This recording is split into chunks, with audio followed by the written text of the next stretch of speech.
nasa Davao, then ang sunod nasa Cebu, ang sunod ako, nagulungan, ako manghod, at Dumaguete, niya makwinta si London kay sa mga nakabalo, kami siya, ang isuko ni Manoy, pero makanak ko taong ani niya, namatay iyang mama, isagop sa akong mama, kaya nagtutoy mo pa itong panahon na, sa daling istorya, nagsalo ni Tutoy.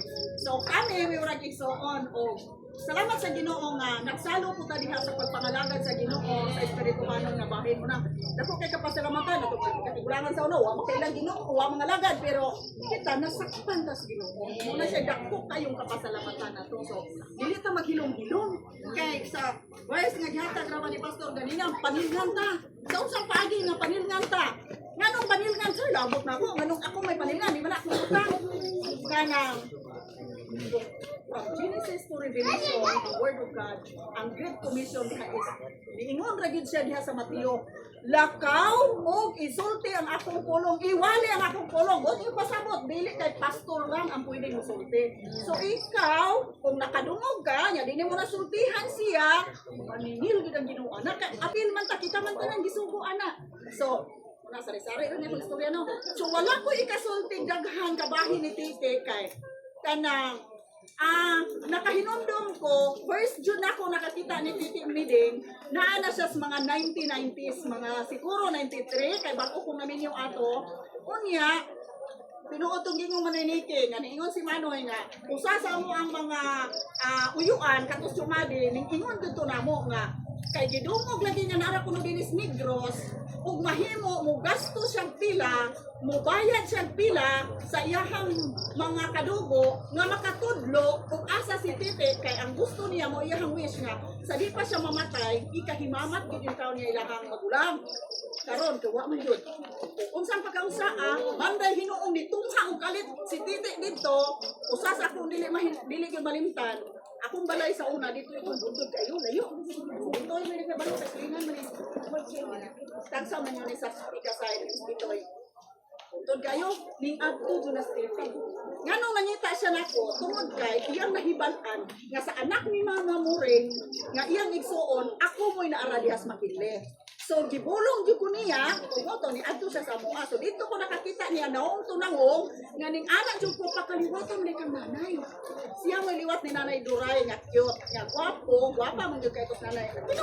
Tinuod na. Wala lang jud ni picture ni nanay na pero gwapa jud kay tos nanay as in. Kay moto si Tite sa ka-cute niya o kanang daway mo lakaw ni anak ko puti kung babae ka version jud kay ni nanay kay makumagid sila kay daway niya kanang ilahang bayhon nga magana-anak. So in short, maura to ako nailhan ni Tite dahil the time nga nakabalik siya dito. So moments nga dili na namo siya malimtan kung ako siyang nailhan nga usa siyang katawo nga lovable yun. Ngano?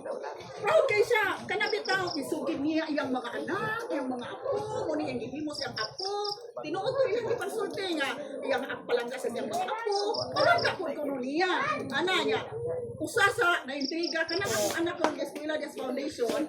Kanang ano ko na bata, bigyan ako agriculturist na siya, niya karoon laki man yung kurso.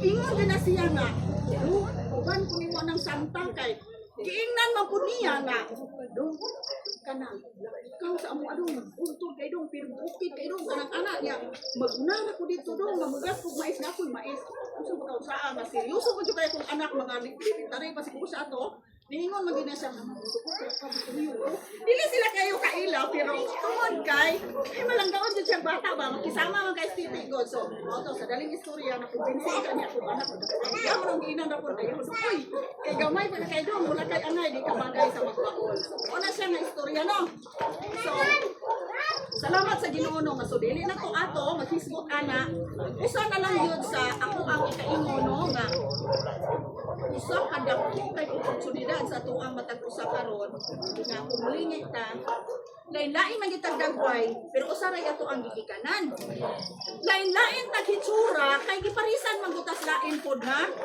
kalahi pero ifol kauban ra gyud siya so walay unsa man dapat walay angay kaulawan walay gap walay kanang kaning angay kadudahan ba nga makahanyo ko niya dilungon ra gyud siguro ka pero ibutang sa muna dito ay maulaw nimo ayaw man siguro kaulawin kani ka pabaga kami sa kasaba ra gyud dire bisag karon pa ni nakaare kay giisip namo nga ari pamilya ra man jud ta so kung may kaulawan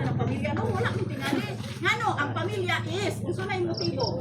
Dapat kung unsay pati niya, tabunanay ba yan na? Kaya di ba, pamilya man, kung ka sa dili, kung maulawon niya, ulaw po ka. So, dili na ko sa biological, no? Dili na ko sa ulo, dili na ko mag-isgot, anak. Ako ikasulti, mauna ni siya ka na. Nakatubuhan ang panito, makauban, dili na nagkakulutan. Saan lagi nga, ang gihulngan ko Santa Catalina, layo ko sa guys tanan. Ang naason, dili maayo, ano, magugay ka makuman. No? So, ang sulit ang burka, di mo siguro. Yes.